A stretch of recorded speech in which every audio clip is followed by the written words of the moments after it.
추수감사절을 맞아서 일상의 감사라는 제목으로 하나님 말씀 나누겠습니다.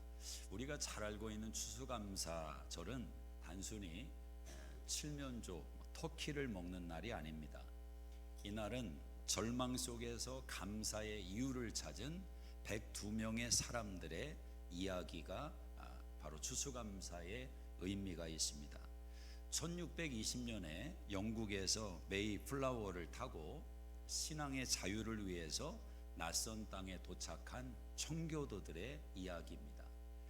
첫해 겨울에 절반 가까이가 굶주림과 질병 때문에 목숨을 잃게 됩니다.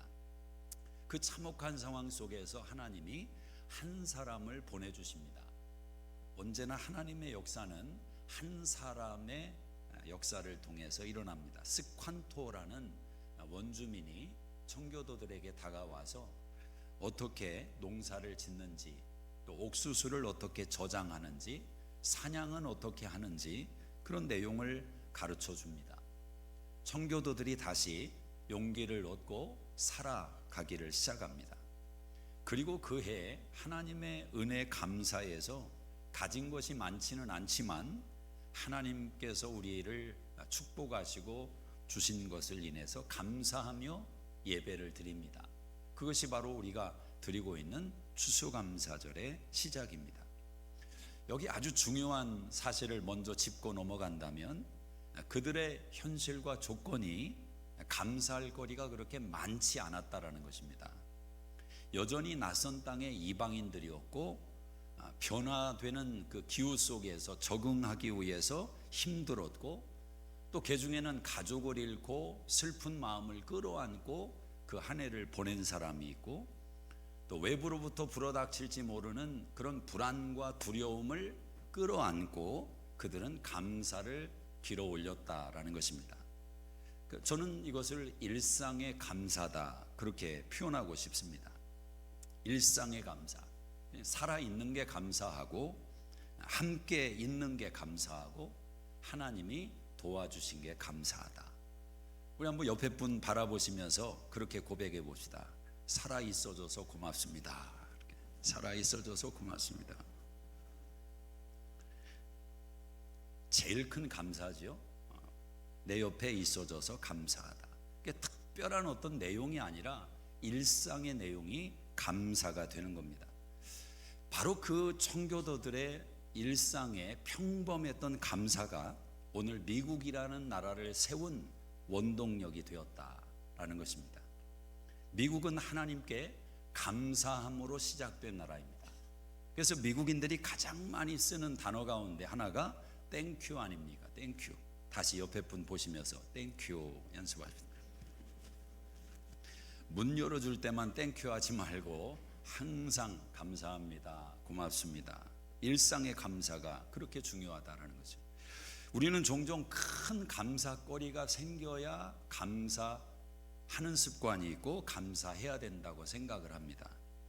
그러나 청교도들이 보여준 감사는 결과가 아니라 그들의 태도였다라는 것입니다.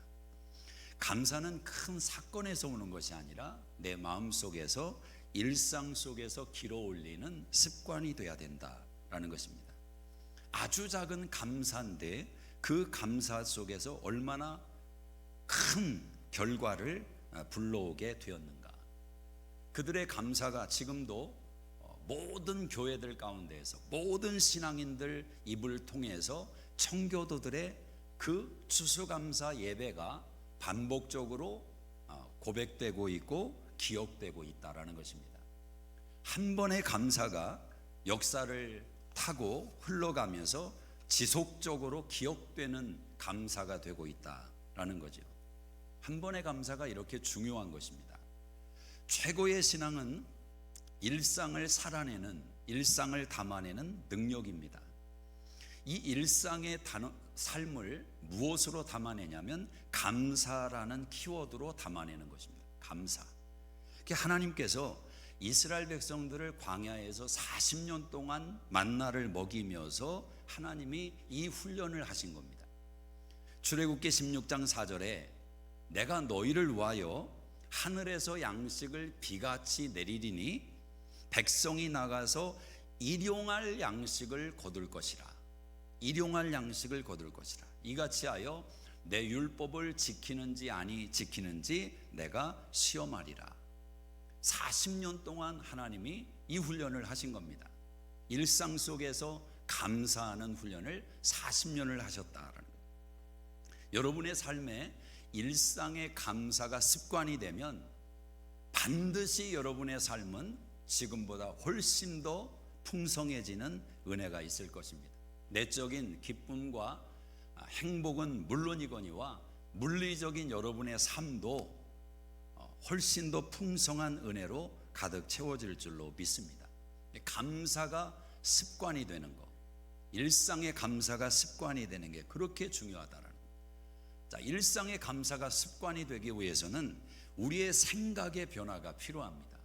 생각 속에 그 감사를 담아내는 습관을 만드는 마인드가 필요하다라는 겁니다.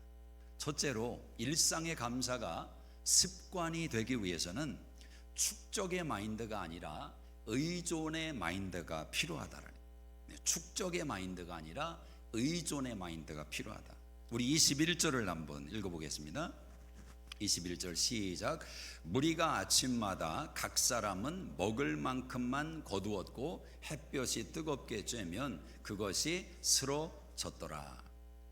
자, 오늘 본문 속에는 말씀드린 청교도들과 같이 신앙과 인생의 변화를 위해서 새로운 환경 속에 들어간 사람들의 이야기가 등장을 합니다. 하나님이 애굽에서 이스라엘 백성을 건져내시고 광야를 통과해서 가나안 땅으로 들어가는 여정 속에서 하나님이 광야에서 먹을 게 없고 살아갈 수 있는 방법이 없는 그 척박한 광야에서 하나님이 만나를 비같이 내려주셨다라는 겁니다. 그리고 하나님은 딱 하루치의 만나를 허락을 하시는 겁니다. 하루치의 만나. 그러나 미래의 불안과 두려움이 있는 사람들이 하나님의 그 말씀에 순종하지를 못하는 겁니다. 불안하니까, 두려우니까 하나님의 약속을 믿지 못하고 자기들의 생각을 동원하기를 시작합니다. 그들은 명령에 불순종하고 만나를 더 모으기를 시작합니다. 내일 하나님이 만나를 안 내려주면 어떻게 하는가? 하나님을 신뢰하지 못하는 거죠.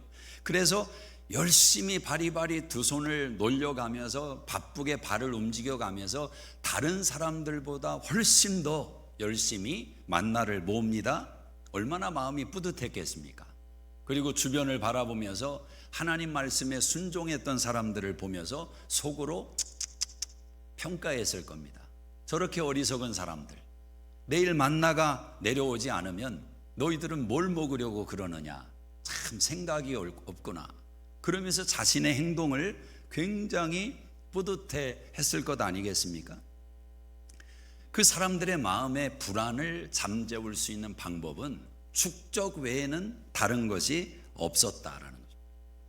불안한 사람과 두려움의 사람들은 축적의 마인드에 사로잡힐 때가 많습니다. 내가 축적하지 못하고 있어도 축적해야 된다는 생각이 그 사람의 인생과 삶을 불안하고 두렵게 만들 수 있다라는 것입니다. 그러나 결과론적으로 본다면 많이 거둔 자나 적게 거둔 자나 나중에 똑같은 상황이 되었습니다. 똑같은 상황. 저는 이것이 인생이라고 생각을 합니다. 가끔 운전하고 가다 보면 갑자기 급속도로 끼어들면서 앞으로 질주하는 운전자들이 있습니다. 그런 운전자들을 한번 경험하면 믿음이 조금 연약할 때는 입에서 욕이 나오지요. 욕이 나옵니다. 그러나 조금 성숙하면 아니 저 사람은 뭐가 저렇게 급하게 운전을 하는가 그렇게 또 평가하고 판단을 합니다. 근데 저도 뭐 그런 경우가 종종 경험을 하는데 제가 재미있는 것은 그렇게 앞질러 갔던 사람이 앞에 신호등 가다 보면 바로 제 앞에 서 있는 것을 발견하지요. 그러면 제가 속으로 헛웃음이 나오는 겁니다. 그렇게 질주해서 가더니 결국 내 앞에 만날 건데 뭘 그렇게 급하게 갔는가 그런 생각을 합니다. 인생의 미래의 불안을 달래기 위해서 축적하기 위해서 몸부림을 치며 자기 삶의 연수를 생각하지 않고 질주하는 사람들이 얼마나 많습니까? 그러나 성경은 우리에게 진리를 가르쳐 주는데 히브리서 9장 27절에 한 번 죽는 건 사람에게 정한이 있지요 그 후에는 심판이 있다.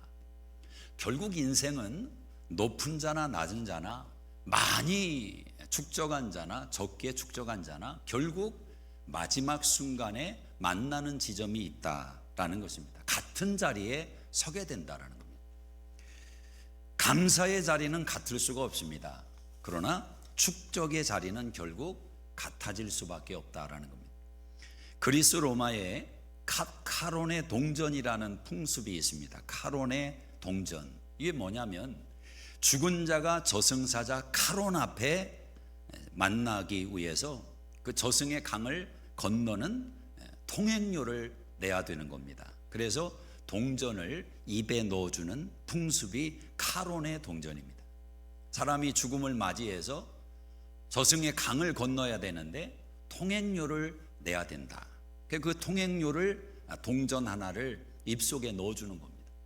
우리나라에서도 옛날에 염을 할 때 보면 사람 이 사이에다가든지 동전을 막 끼워주고 뭐 그런 일들이 있습니다. 아마 다 이런 비슷비슷한 인간의 의식이 스며들어오지 않았나 생각을 합니다. 결국에 가니까 그렇게 모아놓은 사람이나 모은 것이 없는 사람이나 통행료 내기 위해서 동전 하나 필요하더라. 같아진다는 말입니다. 신앙과 인생은 내 힘으로 사는 것이 아닙니다. 하나님의 은혜로 살아가는 것입니다. 결국은 하나님 말씀에 순종한 사람들만 성경이 그 속에서 경험하는 은혜와 평강을 이야기를 합니다. 축적을 하는 마인드로만 인생을 살면 감사는 조용히 자취를 감춰버립니다. 그리고 그 축적 속에는 항상 갈증을 일으키는 조금 더라는 친구가 달라붙습니다. 그래서 만족이 없는 것입니다. 늘 불만족이고 늘 불안하고 두려운 것입니다. 그러나 의존의 마인드를 가지고 사는 사람은 감사라는 친구가 계속 달라붙는 것입니다.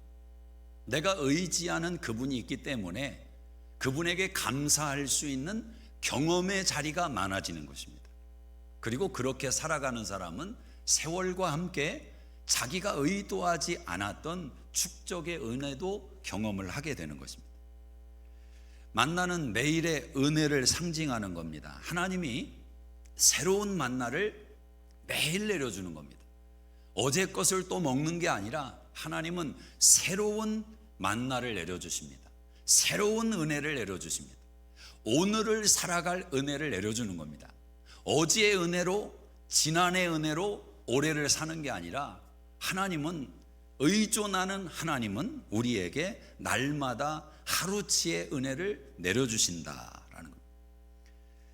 하나님의 만나를 통해서 우리에게 주시는 메시지는 아주 분명한 겁니다.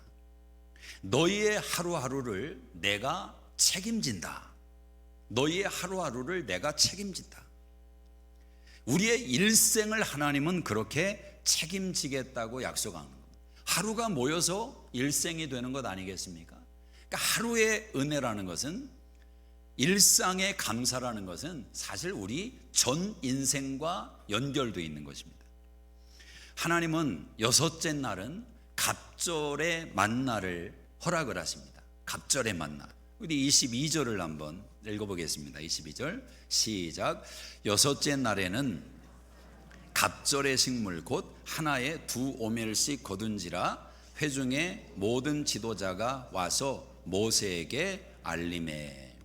여섯째 날에는 갑절의 만나를 거둬라. 그 이유가 뭡니까? 7일째에는 하나님을 바라봐야 되기 때문에 그렇습니다. 하나님을 의지해야 되기 때문에 그렇습니다. 자, 이렇게 하시는 하나님의 메시지는 뭡니까? 나는 너의 공급자로 서 있다라는 겁니다. 하나님이 공급해 주신다라는 겁니다. 사람이 공급하는 게 아니라 하나님이 공급해 주신다. 여러분의 일감이 주어지고 있는 것, 사람들이 여러분을 불러서 일을 맡기는 게 아니라 하나님이 여러분에게 일감을 주시는 줄로 믿습니다. 하나님이 공급하신다. 6일을 일하느냐 7일 일하느냐 이런 날짜의 문제가 아닙니다. 요즘 한국에서는 4일 근무제, 5일 근무제 뭐 이런 게 활성화되는 경향이 있답니다. 저녁이 있는 삶을 추구한다. 뭐 그런 의도가 있는 내용 같은데, 여러분 4일이든 5일이든 7일이든 그게 중요한 게 아니라 하나님이 원하시는 것은 내 마음속에 하나님을 의존하는 마음이 있느냐라는 것입니다. 누가 내 삶을 책임지느냐, 내가 책임지느냐, 하나님이 책임지느냐, 이것을 하나님께서 만나를 통해 가르치는 겁니다. 늘 부족함을 느끼며 인생을 사는 스타일이 있습니다. 늘 빈곤함을 느끼는 겁니다. 허덕이는 것입니다. 그래서 채워야만 만족하는 삶, 축적이 평안이고 축적이 힘이고 축적이 인생이라고 믿고 사는 사람, 성경에 그런 사람이 등장을 합니다. 예수님이 예로 비유를 드시는데 어리석은 부자의 비유입니다. 이 어리석은 부자가 소출이 많아지니까 더 큰 창고를 지으면서 이렇게 말을 합니다. 소출이 많아진 것도 죄가 아니고 그 소출을 창고에 들이기 위해서 창고를 짓는 것도 죄가 아닙니다. 그러나 문제는 그가 하는 말이 문제다라는 거예요. 어떻게 말을 하느냐, 내 영혼아 여러 해 쓸 물건을 많이 쌓아두었으니 평안히 쉬고 먹고 마시고 즐거워하자. 자기 영혼에게 그 창고를 바라보면서 축적해 놓은 내용을 바라보면서 이제 먹고 마시고 즐기자. 내 영혼아, 거기에서 힘을 얻고 거기에서 시간을 얻고 거기에서 인생의 의미를 찾는 것입니다. 그때 하나님께서 부자에게 말씀합니다. 어리석은 자여, 오늘 밤에 내가 네 영혼을 찾는다면 네가 준비한 것이 너에게 무슨 의미가 있느냐? 자기를 위하여 재물을 쌓아두고 하나님께 대하여 부여하지 못한 자가 이와 같으니라. 축적이 아니라 의존이 답이라고 성경이 말씀을 하는 것입니다. 하나님께 의존하는 사람은 자연스럽게 감사가 달라붙습니다. 변질되지 않고 감사의 풍성함을 이어갑니다. 중요한 것은 하나님의 명령대로 사는 것, 하나님을 의존하며 사는 것. 어떤 결과가 온다고 성경이 말씀합니까? 24절을 한번 자세히 보시기 바랍니다. 24절 시작. 그들이 모세 명령대로 아침까지 감수하였으니 냄새도 나지 아니하고 벌레도 생기지 아니한지라. 자, 하나님의 명령대로 모세의 말을 따라서 순종한 사람들은 냄새도 나지 않고 벌레도 생기지 않더라. 여러분, 냄새 나는 인생 되지 않기를 주의 이름으로 축복합니다. 향기 나는 냄새, 복된 냄새가 가득한 인생이 되셔야죠. 우리 남자분들 가끔 집에 저녁에 이렇게 늦게 들어가면 아내들이 식탁을 준비하면서 음식을 만들지 않겠습니까? 그때 아주 이렇게 좀 냄새가 좋게 나는 것을 뭐를 막 볶고 있었다. 그러면 집 문을 여는 순간부터 아주 달콤하고 냄새 좋은 향기가 확 밀려오지 않습니까? 그런 냄새, 썩은 냄새가 아니라 다툼, 갈등, 분열, 원망의 냄새가 가득한 가정, 그런 가정을 들어가면 가시방석이죠. 원망의 냄새가 벽에도 다 배어 있단 말입니다. 벽에 다 배어 있어요. 담배를 많이 피면은 몸에 이렇게 배이지 않습니까? 대마초 같은 것을 많이 집에서 피우면 그 냄새가 벽 속에 아주 파고 들어가서 아주 고약한 냄새를 풍긴다고 그럽니다. 제가 실제로 한번 경험한 적이 있습니다. 근데 한번 그 집을 어떻게 가게 됐는데, 뜯고 가게 됐는데 코를 가눌 수가 없는 정도의 냄새가 그렇게 배어 있더라고요. 여러분의 삶은 어떤지 모르겠습니다. 여러분의 가정은 어떤지 모르겠습니다. 어떤 냄새가 나는가? 그런 냄새가 아니라 벌레도 생기지 않고 다 갉아먹는 분명히 열심히 노력해서 뭔가 풍성함의 은혜를 세워놨는데 세월과 함께 사라지는 행복, 벌레가 다 갉아버린 인생 얼마나 많으냐라는 거지. 냄새도 안 나고 악한 악취도 안 나고 벌레도 생기지 않는 인생은 의존적인 삶을 산 겁니다. 하나님 말씀에 순종해서. 그렇게 안 한 사람들은 다 헛수고했다라는 거예요. 헛수고. 그래서 27절에도 보시면 이렇게 말씀하죠. 일곱째 날에 백성 중 어떤 사람들이 거두러 나갔다가 얻지 못하니라. 나가지 말라고 했는데 허탕을 치는 겁니다. 순종하지 않았더니 인생이 헛수고가 되었다. 남는 것이 후회밖에 없더라. 그런 인생 되면 안 되지 않습니까? 하나님 앞에 설 때 그래도 머리가 희끗희끗해져서 이제 거울 앞에 섰을 때 세월이 지나간 흔적이 묻어나는 그 나이와 그 때에 자신의 인생을 돌아보면서 남는 게 있어야 될 것 아니에요? 하나님 앞에서, 사람 앞에서 자기 인생을 생각하면서 그래도 내 인생이 주님 은혜로 참 복된 인생을 살아왔구나. 자녀들을 바라보면서도 그런 마음에 채워지는 풍성함이 있어야 될 것 아닙니까? 생각이 다 후회이고 메마름과 또 절박함 속에서 자기 인생을 후회한다면 얼마나 안타까운 모습이겠습니까? 하나님을 의존하라는, 축적이 전부가 아니라 의존하는 마인드를 가지라는 겁니다. 매사에 의존하는 겁니다. 자녀들을 키우면서도 냄새날 때가 얼마나 많으며 벌레가 끼어들 때가 얼마나 많습니까? 어린 그 자녀들 순간부터 장년에 이르는 출가한 자녀들까지 인생은 끝까지 책임지는 부모의 부담이 있고 책임이 있습니다. 자녀들이 가정을 일궜다고 끝나는 시간과 작업이 아닙니다. 어떻습니까? 기도하지 않을 수 없죠. 하나님께서 벌레를 막아주시고 냄새를 바꾸게 하시고 악취가 났다가도 향기 나는 냄새로. 근데 이게 우리 힘으로 안 된단 말입니다. 자녀 양육이 자기 마음대로 되는 부모가 어디에 있습니까? 내 지혜를 다 동원해서 자녀를 양육하려고 해보지만 한계에 부딪히는 순간이 턱턱 우리 인생 앞에 설 때가 있습니다. 그러나 예수 믿는 사람들은 낙심하지 말 것이 하나님을 가장 의존할 때가 바로 그 순간이다라는. 하나님은 역전의 하나님 아니십니까? 향기 나는 인생으로 바꾸신다는 것. 하나님, 이 상황 속에서는 내가 어떻게 반응하는 게 옳습니까? 어떤 말로 지혜를 일으켜주는 게 옳습니까? 어떻게 인생의 가이드를 해야 됩니까? 자기 한계를 인정하라는 겁니다. 내가 축적해 놨던 모든 것 다 내려놓고 하나님을 의존하면서 주님의 지혜를 구하라는 것입니다. 그때 하나님께서 답을 주시고 길을 여시는 줄로 믿습니다. 일상의 감사가 되는 것은 축적의 마인드가 아니라 의존의 마인드다.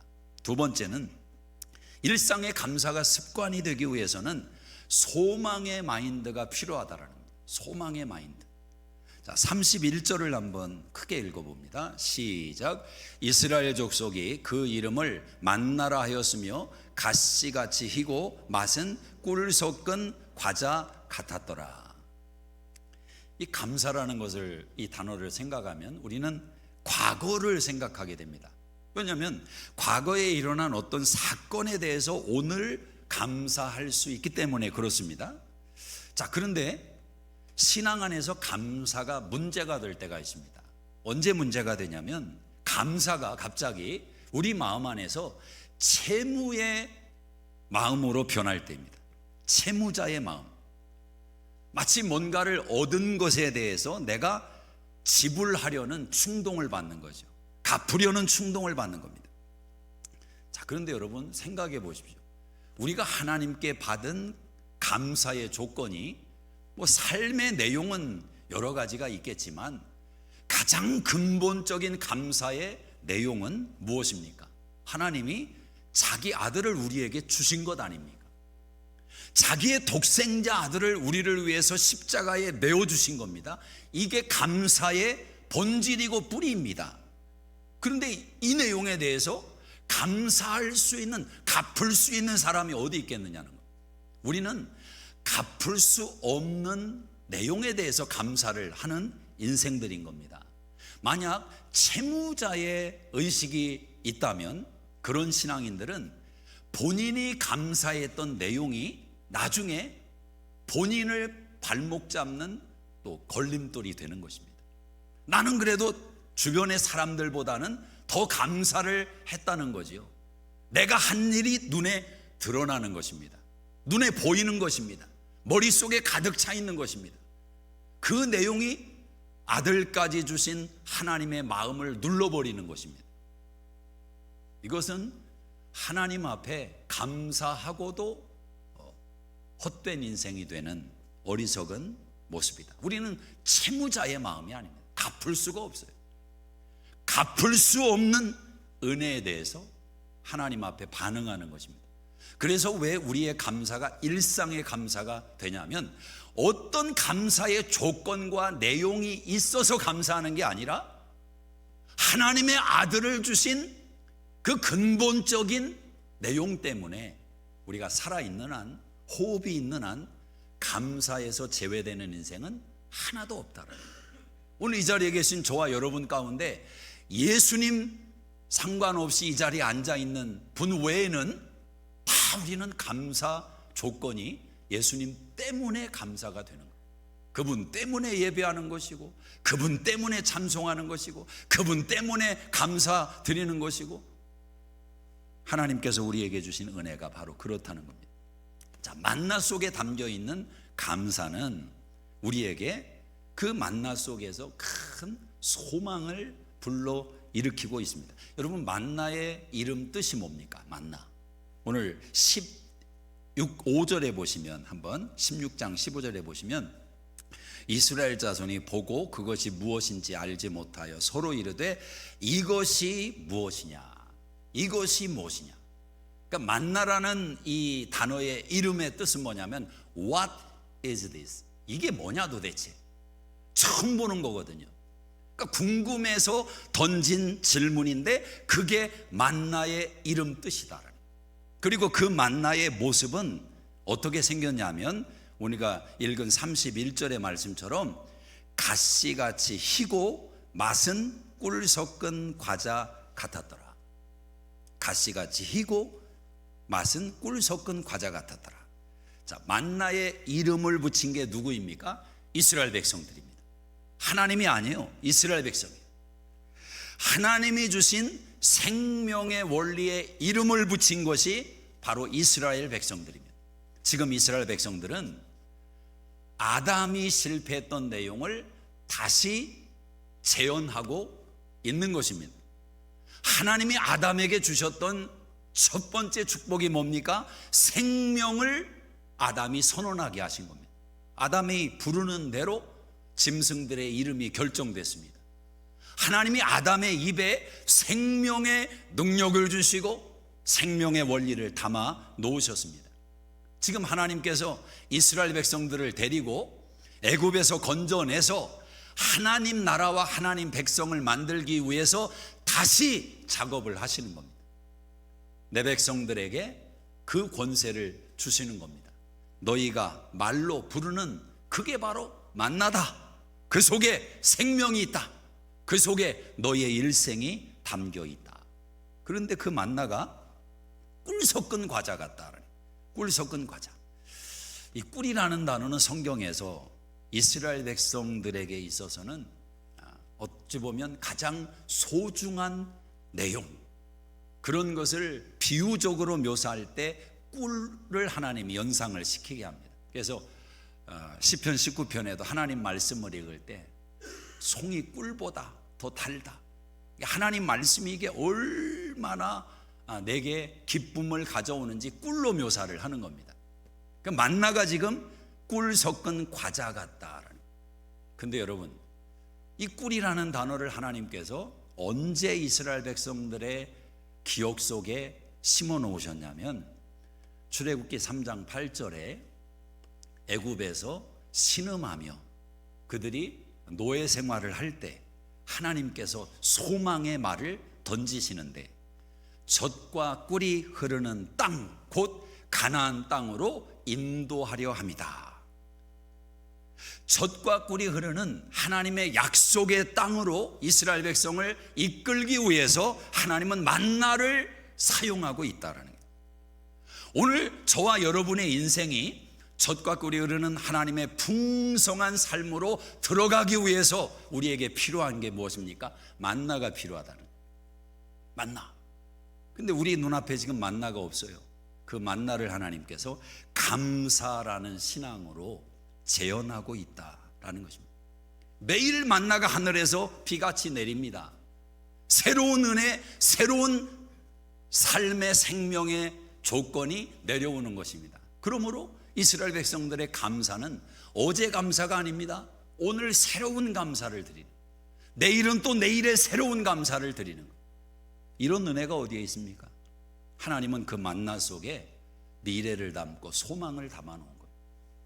자, 청교도들이 한번 하나님께 감사했던 그 내용 속에 미국이라는 나라가 담겨 있다는, 오늘 전 세계 사람들이 다 살고 싶어하는 그 수천 수만의 사람들이 몇 달씩 한 살배기 아이를 등에 업고 이 미국 땅에 발을 붙이고 살고 싶어서 수개월씩 걸어가며 물집을 터뜨리며 고생해서 이 국경까지 다다른 그런 나라가 이 미국 아닙니까?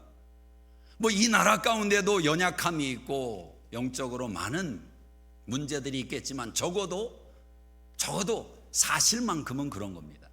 전 세계 사람들이 가장 살고 싶어하는 나라 가운데 하나가 미국입니다. 바로 이 땅이 그 작은 감사로부터 시작이 되었다. 오늘 여러분이 하나님께 감사를 드릴 때 그 감사 속에 여러분의 인생의 미래가 담겨 있다고 생각해 보십시오. 우리 당대뿐만 아니라 후손들의 미래가 내 감사 속에 담겨 있다. 아마 그 생각까지 한다면 그 감사는 어떠한 내용을 떠나서 눈물 없이 드리는 감사일 수가 없습니다. 청교도들의 감사가 그렇지. 어마어마한 것을 아마 청교도들이 쌓아놓고 감사했던 게 오늘 우리 본당에 있는 이 내용만큼도 못할 겁니다. 거기에 바나나가 있습니까? 사과가 있습니까? 저게 또 있습니까? 없어요.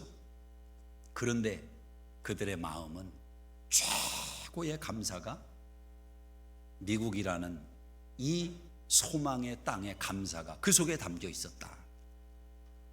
젖과 꿀이 흐르는 땅을 우리가 소망하며 인생을 살아간다면, 우리 후손들의 인생을 향한 기대가 있다면 오늘 여기에서 일상의 감사를 심는 것이 그렇게 중요하다. 마지막 세 번째, 일상의 감사가 습관되기 위해서는 받은 복을 세어보는 마인드, 기억의 마인드가 필요합니다. 받은 복을 세어보는 것. 우리 33절을 한번 읽어봅시다. 33절 시작.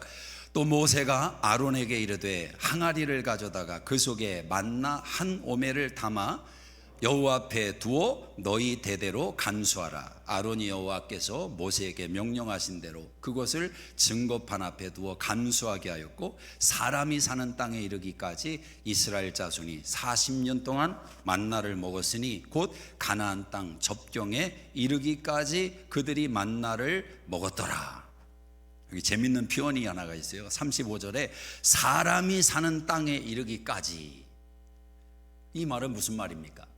지금 이스라엘 백성들이 통과하는 광야는 사람이 사는 땅이 아니라는 겁니다. 광야는 사람이 살 수 없는 땅입니다. 그런데 하나님께서 살 수 있게 하신 것은 만나 때문이다라는 거예요. 우리가 살아있는 것 절대 여러분이 건강관리 잘해서 살아있는 게 아닙니다. 여러분이 보약을 잘 때마다 철마다 챙겨 들어서 오늘까지 살아있는 게 아닙니다. 사명이 있고 해야 될 일이 있고 예수를 아직 덜 닮아서 너희는 천국에 오기 전에 조금 더 나로 물들고 와라. 그래서 남겨놓은 것 뿐이지, 우리가 하나님의 은혜인 것을 기억을 하셔야 됩니다. 자, 사람이 사는 땅에 이르기까지 감사를 하나님이 훈련을 하시는 겁니다. 감사는 우리의 인생의 습관이 되어야 됩니다. 이건 감사로 물들어가는 인생이 좀 돼야 된다는. 요즘 달라스에도 단풍이 종종 보입니다. 오래 살다 보니까 이제 달라스의 단풍에도 심취할 때가 있습니다.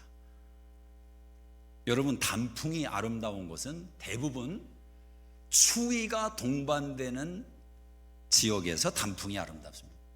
무더위가 지나간 다음에 추위가 딱 때에 맞게 몰려오는 시카고라든지 콜로라도 이런 데 단풍이 기가 막힌 겁니다. 올 한 해 우리 수정교회 모든 가정들이 다 형통하고 다 좋은 일만 있고 번성하고 그러면 얼마나 좋겠습니까마는 개인마다 가정마다 웃다가 울다가 울다가 웃다가 꼭 조울증 환자처럼 변화무쌍한 한 해가 또 이렇게 지나가고 있습니다. 근데 결과가 뭐냐는 거죠. 중요한 건 이겁니다. 좋은 일만 없어요. 안 좋은 일도 있어요. 눈물 나는 날도 있고 웃음 나는 날도 있습니다. 근데 중요한 건 뭐냐? 무엇으로 물들고 있느냐라는, 무엇으로 물들고 있느냐. 예수 닮은 거룩한 인생으로 변화된다는 것은 이런 변화무쌍한 삶이 만들어내는 결과입니다. 좋은 일만 있다고 해서 예수 닮지 않습니다. 좋은 일을 통해서도 주님께 감사하고 하나님의 살아계심을 다시 한번 확인하고 그분이 내 인생을 보고 있구나, 도와주시는구나, 그런 하나님을 체험하는 것도 좋은 하나의 예수 닮는 조건이지만, 진짜 예수를 닮는 결과론적으로 본다면 대부분 눈물과 함께, 한숨과 함께, 고통과 함께 우리는 그 과정을 통과하면서 우리 안에 예수가 물들어 있는 것을 경험하게 됩니다. 그때 만약 그 고통 속에서 감사가 빠져나가고 그 상황을 직면하면 그 잎이 물들기도 전에 떨어져 버립니다. 물들일 기회조차 상실해 버리는 겁니다. 그러나 감사로 버텨내고 기도로 버텨내고 하나님 말씀을 가지고 인내하며 그 과정을 넘긴 사람들은 예수로 물들어 있는 결과를 경험하게 됩니다. 그런 사람이 성경의 고백처럼 나오는 것 아닙니까? 고난당하기 전에는 내가 주의 말씀을 깨닫지 못했는데 고난당함이 내게 유익한 것을 알게 되었다. 왜냐하면 물들어 있는 자기를 경험하기 때문에 그렇습니다. 생각해 보면 감사의 내용이 얼마나 많습니까? 여러분 마음속에 감사의 서랍 하나 정도는 만들어 놓으셔야 됩니다. 한 번씩 서랍을 열어서 꺼내보면 야, 그때 그랬지, 그때 그랬지, 그런 기억이 새록새록 일어나지 않겠습니까? 어제 추수감사 예물을 이제 결정을 하고 교회다 제가 놓고 여기 조금 운전을 해서 가다가 갑자기 생각이 났어요. 가족끼리 모여서 감사 이야기를 한 번은 할 건데 교육을 해야 되잖아요. 헌금 봉투를 가져와야 되는데, 그래서 다시 마음에 조금 어떻게 할까 순간 생각이 있었지만 귀찮아도 갔다 오자. 다시 돌아와서 헌금 봉투를 다시 들고 집에 갔습니다. 셋이 모여가지고 꺼내서 딸에게 보여줬습니다. 이건 엄마 아빠의 감사고 이건 너의 감사고. 딸이 이제 또 반응을 보이죠. 감사의 내용을 한 가지씩 이제 나눴습니다. 가만히 보면 한 가지뿐이겠습니까? 여기 있는 저뿐만 아니라 여러분도 마찬가지입니다. 한숨 짓게 만드는 일이 분명히 있었지만 한 해를 돌아보십시오. 감사거리가 얼마나 많습니까?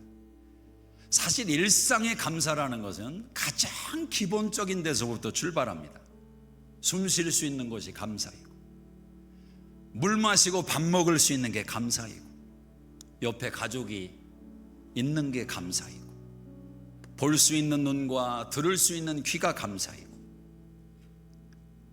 하루의 만나가 소중한 것은 그것이 우리의 생명이기 때문에 그렇습니다. 생명이기 때문에. 만나 하루 안 먹었다고 죽지는 않습니다.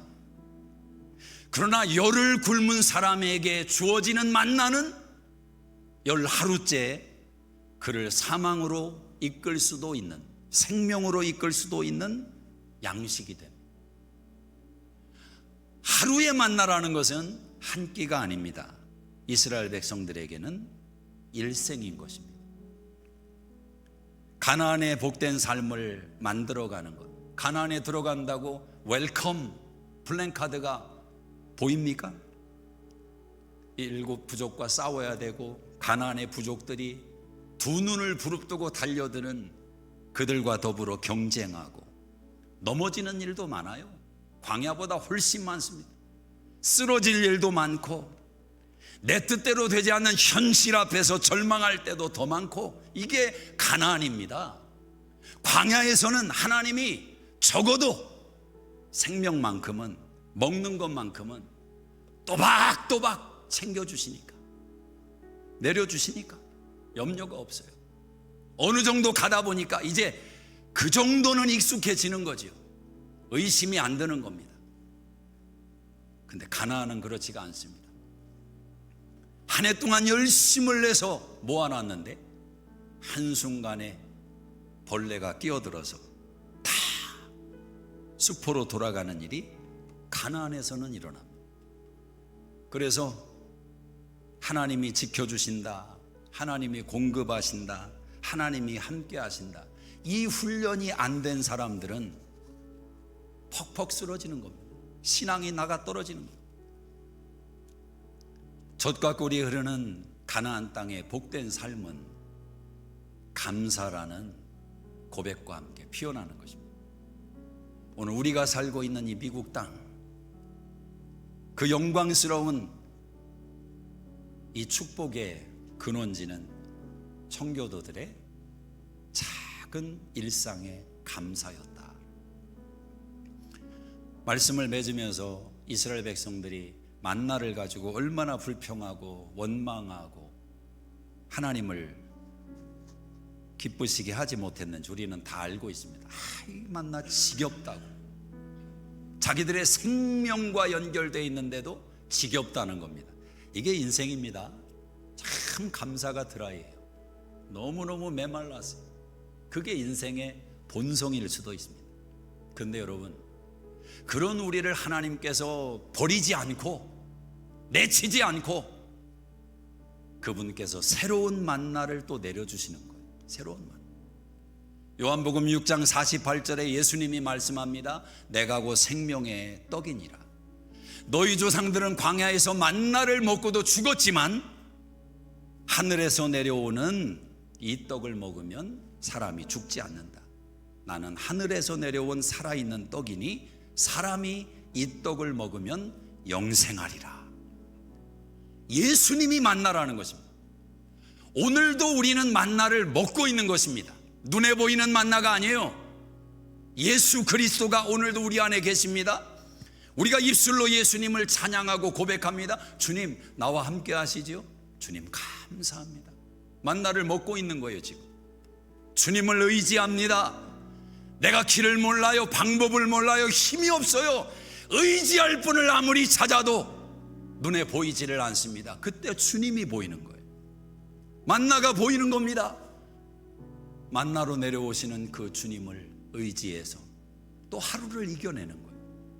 또 그 고난의 터널을 통과하는 것입니다. 너무 힘들고 너무 고통스러웠는데, 죽고 싶을 만큼 어려웠는데 내 힘이 아니라 만나를 또 한 번 먹고 견뎌내는 거예요. 이게 우리의 신앙의 여정인 줄로 믿습니다. 저는 감사절이 되면 그냥 자동으로 생각나는 이름이 있어요. 말씀드려서 아시는 분들도 대부분이시지만 우리 신앙생활하다 주님 품에 먼저 가신 강보부 권사님이라고 계십니다. 이분이 뇌출혈로 쓰러져서 딱 절반이 기능이 마비가 되시더라고요. 언어에 장애가 오고 신방을 갔는데 이분이 막 얘기는 하시는데 알아들을 수가 없어요. 그러니까 얼마나 이게 민망합니까? 어제까지만 해도 대화가 통하던 분인데 말을 알아들을 수가 없는 거예요. 그걸 표시 낼 수도 없고. 그래서 이제 예배를 같이 드립니다. 찬양을 불러요. 근데 깜짝 놀라는 일이 벌어지는데 찬송가 가사를 그대로 또박또박 불러대는 거죠. 속에서 막 제가 놀라는 거예요. 그래서 찬송을 또 하나를 불렀습니다. 또 다 따라 하시는 거예요. 계속. 저는 이 신앙의 기억이라는 게 이렇게 강력하구나. 그때 아주 실감을 느꼈습니다. 찬송을 마치고 권사님 쳐다보면서 두 센텐스를 가르치기를 시작했습니다. 권사님 앞으로 이것만 고백을 하시라. 예수님의 이름으로 기도합니다. 감사합니다. 계속 한 단어 한 단어 짚어줘서 한참 만에 그 센텐스를 다 말할 수 있는 상황이 됐어요. 그 후에 7년 이상 그렇게 사시다가 하나님 품에 안기우게 됐습니다. 장례식을 마치고 났을 때 며느리분이 저한테 이렇게 고백을 했어요. 목사님 감사합니다. 그때 우리 어머니에게 감사합니다. 이 고백을 가르쳐줘서 목사님 감사합니다. 왜냐하면 저도 사람인지라 알아듣지 못하는 어머니 그 상황에서 마음이 화가 나고 답답할 때가 있었다는 겁니다. 근데 그럴 때마다 어머니 입에서 감사합니다 이 말이 나오니까 내가 이러면 안 되지. 자기를 또 돌아보면서 그 어려운 시간을 이겨냈노라고 그게 고맙다고 표현을 하더라고. 사랑하는 여러분, 감사하면 적어도 구박은 안 받습니다. 감사하면 사랑을 받습니다. 감사하는 사람 싫어할 사람이 어디에 있어요? 감사를 한번 좀 표현해 보세요. 여러분 주변에 있는 사람에게 같이 살아줘서 고맙다고 자녀들에게 꼭 감사절에 표현을 해주세요. 너희가 있어서 아빠가 고맙다. 엄마가 참 감사하다. 하나님께 감사 풍성하게 감사를 만들어가 보십시오. 감사의 마음과 희생을 담아서 감사를 심어 보십시오. 성교도들의 일상의 감사, 평범한 감사, 사람의 눈에는 보잘것없던 감사가 오늘 온 세상이 부러워하는 우리가 살고 있는 이 땅의 뿌리가 된 것입니다. 기도하겠습니다. 자리에서 다 일어나시겠습니다. 하나님 아버지 감사합니다. 오늘 하나님께 드린 이 한 번의 감사가 30년, 50년, 100년 후에 우리가 상상할 수 없는 이 땅 안의 결과를 만들어낼 줄 믿고 감사를 드립니다. 하나님, 우리의 눈을 열어주셔서 그 소망 가운데 하나님을 의지하며 전심으로 하나님께 감사하는 받은 바 은혜를 기억하며 살아가는 주의 자녀들로 복을 내려 주시옵소서. 예수님의 이름으로 기도드리옵나이다. 아멘. 우리 한번 이 찬양 부르실 때 감사를 생각하시면서 한 해 동안 부어주신 하나님의 은혜를 감사하며 같이 찬송 올려드리겠습니다.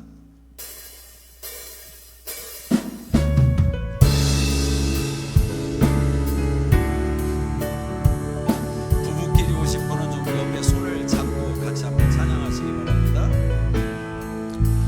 날 구원하신 주 감사, 모든 것 주신 감사, 지난 추억이 내 감사, 주 내 곁 곁에 계시네. 향기로운 봄철의 감사, 외로운 가을날 감사, 사라진 눈물도 감사, 나의 영혼 평안에 응답하신 기도 감사, 신 것 감사, 해처럼 높으신 감사, 모든 것 채우시네. 아픔과 기쁨도 감사, 절망 중 위로 감사, 증량 못하는 내 감사, 그 신사랑 감사해. 길가에 장미꽃 감사,